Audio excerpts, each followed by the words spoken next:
Hello dear অ্যাসপিরিয়েন্টস, তোমরা যারা WBP এবং কেপি এক্সামের জন্য প্রিপারেশন নিচ্ছ, 2024-এ ডাব্লিউবিপি এবং কেপি এর প্রিপারেশন নিচ্ছ, তোমাদের জন্য একটি বিশেষ বিজ্ঞপ্তি রয়েছে যে তোমাদের একটি ডেট ভাইরাল হয়েছিল যে সেপ্টেম্বর মাসে এক্সাম হবে।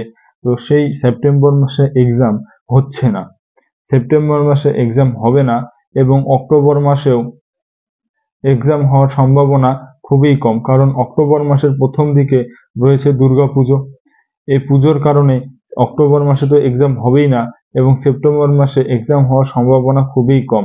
তাহলে দেখা যাচ্ছে যে সেপ্টেম্বরে হচ্ছে না এবং অক্টোবর মাসেও হওয়ার সম্ভাবনা নেই, বা অক্টোবর মাসেও যদি হয় তাহলে শেষের দিকে। এবং তোমাদের এক্সপেক্টেড যে এক্সাম হওয়ার ডেট সেটা হলো অক্টোবর এবং নভেম্বরের মধ্যে, অক্টোবরের শেষে বা নভেম্বর মাসে তোমাদের এক্সামের সম্ভাবনা রয়েছে। তার জন্য বলছি, তোমরা যারা এখনো ঠিকঠাক প্রিপারেশন করোনি বা একটু এক্সাম কবে হবে সেটা নিয়ে চিন্তিত বা হাল ছেড়ে দিয়েছো, তো তোমাদের হতাশ হওয়ার কোনো কারণ নেই। তোমরা ভালো করে প্রিপারেশন শুরু করো এবং এখন থেকে ভালো করে পড়ো।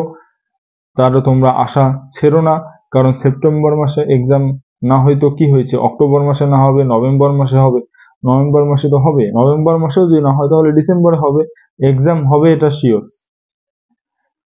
এর জন্যই বলছি তোমরা ভালো করে প্রিপারেশন নাও, আর ভালো করে প্রিপারেশন নাও, মক টেস্ট দাও। সেপ্টেম্বর মাসে এক্সাম হবে না, অক্টোবর মাসের শেষের দিকে বা নভেম্বরের শুরুতে তোমাদের এক্সাম হওয়ার সম্ভাবনা রয়েছে।